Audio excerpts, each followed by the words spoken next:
Внезапный телефонный звонок выдернул меня из обеденного дрема. «Да, Василич, слушаю». «Алло, Семёныч, просыпайся давай, спишь опять что ли?» «Ты чё, Василич? Упаси Господи, чтобы я спал на дежурстве». «Так, ты мне зубы не заговаривай. Короче, там в твоем секторе какая-то хрень происходит. Мне только что Алексеич из 2-го сектора доложил. Говорит, севернее от него на 14 часов в лесу что-то стучит. Звуки какие-то. Поднимись на вышку, посмотри, что там. Это же твой сектор, а мне вместо тебя докладывают другие». «Эх, так точно, Василич. Сейчас посмотрю». Я кинул телефон в карман, достал из подсобки бинокль и поднялся на смотровую вышку. Окинув взглядом лесную зону, ничего кроме глухой тишины и высоких застывших деревьев я не заметил. Погода сегодня слегка прохладная, умеренно влажная и практически безветренная. Деревья даже не колышутся, а поэтому ни единого подозрительного звука мной не было услышано. Я постоял еще какое-то время, наблюдая в бинокль за лесной зоной, но так ничего и не заметил. Я засунул бинокль в толстый кожаный чехол, закрыл крышку на алюминиевую заклепку и побрел обратно в свою берлогу, дремать дальше.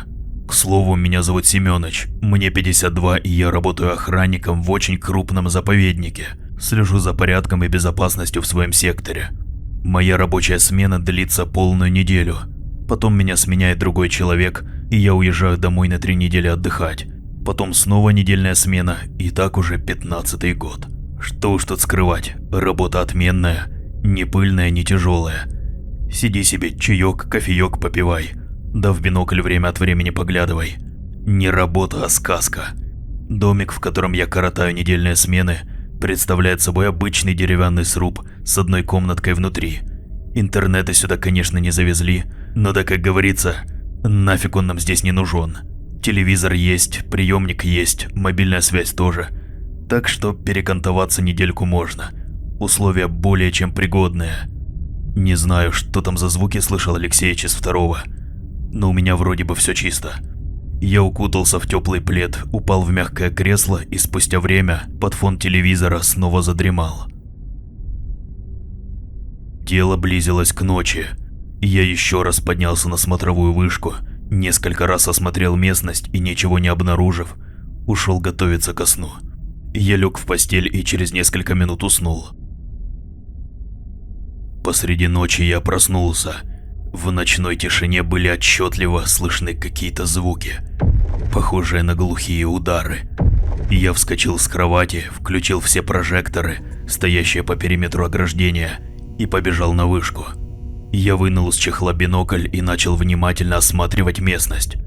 Кругом непроглядная тьма, да такая, что черт ногу сломит, но в ярком луче света, излучаемым прожектором, я увидел то, от чего у меня глаза чуть на лоб не вылезли. Вдалеке, где-то в 100 метрах, в лесной глуши раздались глухие и очень мощные удары, которые скорее напоминали стук об дерево чем-то тяжелым и железным. В абсолютной тьме и глухой тишине мой старческий слух был обострен как никогда сильно. И тут произошло следующее. После очередного глухого стука несколько деревьев в лесу свалились. Они медленно начали наклоняться и падать, издавая противный хруст корней и скрип сухой древесины. От увиденного я, мягко говоря, охуел. Первое, что пришло в голову – медведь. Возможно, он вышел на охоту и решил свалить 2 огромных дерева. Бред же. Что-то здесь не так. Я спустился в берлогу, взял мощный фонарь, винтовку и упаковку со специальными дротиками, содержащими транквилизатор. По инструкциям, нам запрещено применять огнестрельное оружие по местным лесным жителям, которые находятся на грани вымирания. Специального дротика более чем достаточно для безопасного обезвреживания любого животного. Я вышел из домика, закрыл за собой ворота и направился в лес, в сторону поваленных деревьев. Пока я шел к тому месту, в это время где-то вдалеке упало еще 3 дерева, с грохотом ударившись об землю. Под ногами прошлась легкая вибрация от массивного удара. У меня было какое-то нехорошее предчувствие, и мне, честно говоря, не сильно хотелось туда идти. Но в голову быстро возвращались мысли о том, что я здесь все-таки охранник, И если не исполню свой служебный долг, то меня с большой вероятностью вышвырнут отсюда пинком под зад. А потерять такую работу мне не сильно бы хотелось. Поэтому я крепко вцепился в винтовку и, освещая фонарем дорогу, продолжил двигаться. По пути я заметил одну странность. Это какие-то непонятные следы, которые были практически на всех деревьях. Какие-то вмятины, что ли. Каким образом они появились, я понятия не имел. Не придав значения этому, я продолжил движение, в надежде поскорее разобраться с этим всем и вернуться в тепленькую койку. Спустя 10 минут я добрался до того самого места. В глухой лесной чаще на лужайке показались два толстых поваленных дерева, которые от мощного удара оставили в земле глубокие выбоины. Я же, освещая фонариком округу, никого не обнаружил. Прошелся по периметру, обошел метров 50 вокруг этого места и по-прежнему ничего подозрительного не заметил. Странно. И какого хрена они упали? Сказать, что был сильный ветер? Ну так нет же. Вчера и сегодня погода вообще безветренная. Даже флюгер на смотровой вышке ни разу не колыхнулся. Стоит как вкопанный. Я осмотрел деревья более тщательно, и в ярком свете фонаря, кажется, я заметил кое-что подозрительное, что навело на меня какие-то нехорошие мысли и тревогу. Взглянув на нижнюю часть дерева, я заметил отчетливые глубокие следы от чьих-то ударов, множество глубоких выбоин и несколько толстых трещин в массивном стволе, от которых, по всей видимости, рухнуло дерево. Меня охватила тревога еще сильнее. Такие следы не мог оставить медведь. Тут такое ощущение, что били гигантскими молотами, да так, что аж ствол трещинами взялся. И тут где-то неподалеку снова раздались те самые звуки. Удары. Глухие и массивные, скорее всего снова по стволу дерева, после чего падение, от которого меня уже нехило тряхнуло, да так, что я еле-еле удержался, чтобы не упасть, после чего мне уже совсем не по себе стало, и я быстро и очень тихо начал удаляться отсюда, двигаясь обратно к дому, как тут по всему лесу раздались еще одни звуки. Это был тяжелый глухой топот, который не спутаешь ни с чем. Будто кто-то или что-то быстро двигалось по лесной чаще, что-то тяжелое и большое. От проносящихся в голове мыслей мне становилось еще страшнее. Я ускорил шаг еще сильнее, но тут произошло то, что заставило меня развернуться в совершенно противоположную сторону и бежать прочь без оглядки. Прямо передо мной метрах в 10 пробежало что-то. Что-то непонятное и большое. Оно двигалось неуклюже, с грохотом ударяясь об окружающие деревья, но при этом двигалось оно быстро, очень быстро, издавая те самые тяжелые звуки, исходящие от его поступи. И тут спустя считанные секунды оно предстало перед моими глазами во всей своей красе. Нечто, не являющееся биологическим организмом, замерло среди деревьев, тем самым преградив мне путь. Оно замерло в одном положении, будто бы изучая меня, сканируя на предмет угрозы, а я же стоял как вкопанный, боясь даже вздохнуть. Я не знаю, что это нахуй такое, но это точно не было животное. Это была машина, напоминающая гибрид гигантской собаки и таракана. Его ноги были изогнуты в полуприседе, а под крупными массивными шарнирами виднелись толстые тугие пружины, которые были со всей силы сжаты между двумя поршневыми. Оно стояло так и смотрело прямо мне в глаза, после чего оно начало издавать какой-то звук. Пищание и скрежет, от которого у меня начало закладывать уши, и казалось, что еще чуть-чуть и перепонки попросту разорвутся. Из его глаз вылетели какие-то лазерные сети, которые покрыли меня с ног до головы, и такое ощущение, что начали меня сканировать, после чего произошло самое страшное.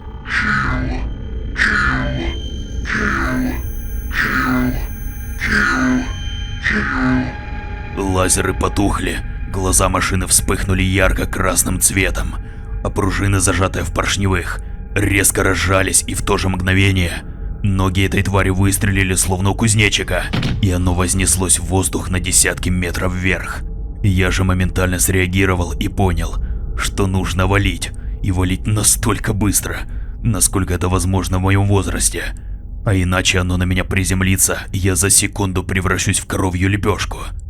Я сорвался с места и бросился бежать в обратную сторону. В этот момент в моей голове была одна единственная мысль. Только бы добежать до центрального пункта. Только бы добежать. Там находится весь наш штат сотрудников. Спустя несколько сотен метров у меня начало сбиваться дыхание, и преодолевать каждый новый метр становилось все сложнее и сложнее. А та тварь все никак не отставала. И тут мои ноги начали заплетаться, и я внезапно споткнулся обо что-то, после чего я окончательно утратил равновесие и просто покатился по наклонной с пригорка, прямо в колючие терновые кусты. Все мое лицо и руки охватила жгучая колющая боль, поскольку помимо впившихся в кожу колючек, меня еще и обжигала крапива. Я же из последних сил сдерживался, чтобы не закричать от боли. Затаившись в кустах, я замер словно мертвый, боясь даже вздохнуть. А тем временем тот грёбаный робот бегал недалеко, буквально в нескольких десятках метрах от меня, издавая те самые жуткие звуки, похожие на сканирование. А по близлежащей поляне прокатилась волна ярко-красных вспышек. Ослепляющие лазерные сети мелькали словно по всему лесу. Они искали меня, каждый квадратный метр леса. И я молился, чтобы эти лазеры не обнаружили меня. Робот все это время повторял одно и то же слово.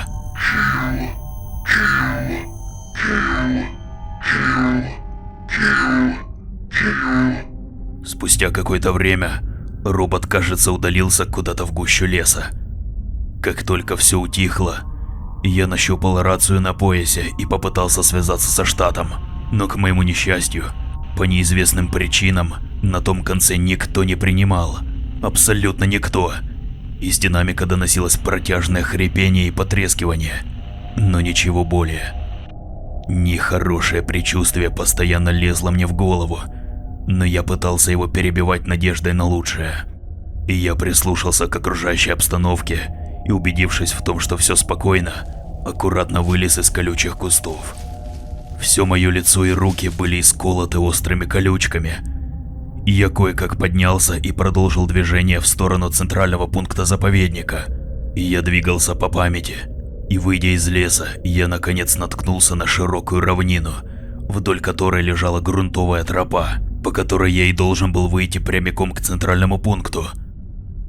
Спустя минут 20 я практически добежал до нужного места. Вдалеке показались яркие прожекторы и высокие заборы, которыми была ограждена вся территория заповедника. Я подбежал к воротам и увидел нечто жуткое, чего я никак не мог ожидать. В толстых железных воротах была огромная пробоина, дыра размером с футбольные ворота, а кругом валялись куски обгоревшего металла. От увиденного у меня аж перебило дыхание. Я вошел в центральный корпус, и от того, что я там увидел, я чуть не словил инфаркт. По всему зданию были разбросаны трупы сотрудников. Кто был по стене размазан, кто разорван в клочья, а кто просто валялся на полу без башки или с оторванными конечностями. Кругом просто море крови, которая стекала по ступенькам, собираясь в большую лужицу, а повсюду валялось оружие, дробовики, пистолеты и автоматы. Кажется, я сразу догадался, что машина смерти нанесла сюда визит вежливости, разорвав в клочья абсолютно весь штат.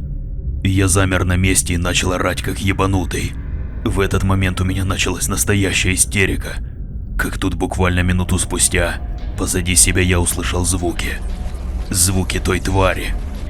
Оно охотилось за мной и хотело меня прикончить. Но я тоже не пальцем деланный. Сдаваться я не планировал, а поэтому, подбежав к одному из трупов, я вынул с его руки автомат и открыл огонь прямо по твари. Несколько пуль попали по стальному корпусу, но тут же отрикошетили во все стороны. Пуленепробиваемая сталь, из которой оно было отлито, это были еще цветочки. После попадания пуль, тварь моментально оттолкнулась ногами и выпрыгнула куда-то вверх, с грохотом приземлившись на крышу. Я же помчался по помещению и неподалеку увидел диспетчерскую. В ней стоял огромный пульт со множеством кнопок и микрофонов. Я начал тыкать на все подряд и орать как придурок. «Помогите, вызовите помощь, я здесь загибаюсь. Все мертвы, кругом одни трупы». После чего я пулей вылетел из комнаты и бросился в сторону выхода. А затем случилось следующее. Надо мной послышался сильный грохот, и мне чуть ли не на башку свалилась эта железяка, вес которой даже страшно вообразить, поскольку оно крушит все, куда приземлится. Я в последний момент увернулся, отпрыгнув в сторону, что и спасло мне жизнь. Но при этом оно все же зацепило меня во время падения своей стальной ногой, распанахав мне плечо. Я продолжил бежать, не обращая внимания на сильное кровотечение, как тут произошло кое-что неожиданное. В одно мгновение прямо со всех сторон открылся шквал пуль. Все стены, двери и окна начали просто сносить на поражение каким-то крупным калибром.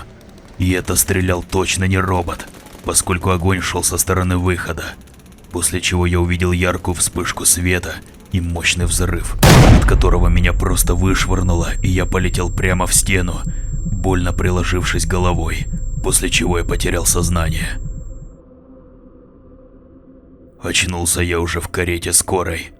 Едва ли раскрыв глаза, я тут же заорал и начал дергать головой во все стороны. «Эй, мужик, спокойно, спокойно лежи, а то шов сейчас разойдется. Отдохни, тебе сейчас нельзя вставать», – проговорил фельдшер. Спустя какое-то время мы приехали в приемное отделение больницы. Мне сделали МРТ головы, провели еще несколько обследований и отпустили. Благо мне крупно повезло отделаться только лишь ушибом головы и плечевым порезом, на который наложили швы. Прямо в приемное отделение за мной приехала полиция и несколько сотрудников. Они попросили меня проехать с ними для дачи показаний. Я рассказал все, что произошло со мной на рабочем месте, о том поехавшем роботе и о трупах. Со слов следователя выяснилось, что за день до этих кровавых событий на одном из секретных предприятий произошло ЧП. Какие-то испытания вышли из-под контроля, а система защиты была прорвана, и впоследствии на свободу вырвалась одна из роботизированных машин. Спустя сутки она оказалась уже у нас в заповеднике. Машина была бракованной, ее система управления имела множество дефектов, что и повлияло на неуклюжесть ее движений. Нанесла ущерба она немало. Прибыв на место, наряд довольно быстро смог обезвредить машину, но под огонь попал и я в придачу. Но благо хоть жив остался. Важные дяди уже решили все вопросы между собой. Ущерб, нанесенный природному заповеднику, будет компенсирован, а обезвреженная машина передана обратно на предприятие. Но мне же, как пострадавшему, полагается компенсация в виде денежной суммы. После всех этих событий я восстановился и вернулся назад на работу. Жизнь шла прежним чередом, но все же некоторые последствия от пережитого мною кошмара таки остались. Каждое дежурство, когда я смотрю в бинокль, я всматриваюсь в глубину леса и боюсь снова увидеть там падающие деревья. Боюсь снова услышать глухие стуки и то самое слово, которое мне иногда снится в моих кошмарах. Сила.